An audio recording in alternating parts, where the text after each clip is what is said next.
switch gears, asking about President Obama. We had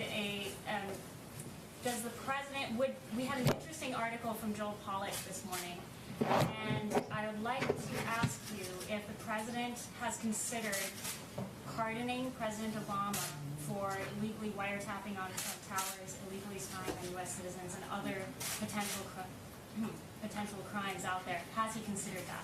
So I have not spoken to the president about that, but who I did speak to about President Obama and unmasking Michael Flynn were the men and women in this room.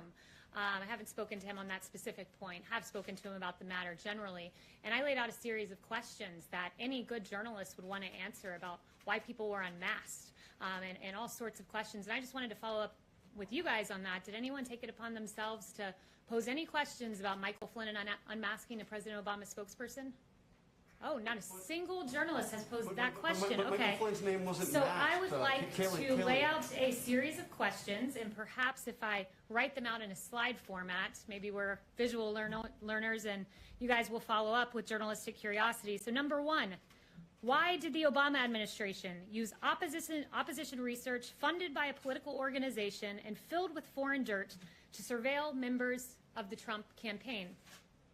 Number two, why was Lieutenant General Michael Flynn unmasked?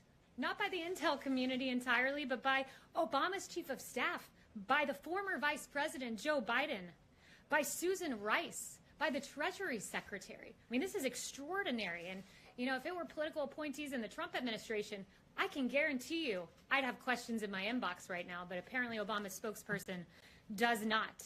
Why was Flynn's identity leaked? In a criminal act. It is a criminal act to leak the identity of Michael Flynn to the press, but it happened. Where are the questions to Obama's spokesperson? Because my team would be running around this building should this have happened under the Trump administration. Why did the DOJ, Sally Yates, learn about the unmasking from President Obama? So much for going by the book. As Susan Rice said 3 times, thou doth protest too much, Susan Rice. And then finally, question number 5.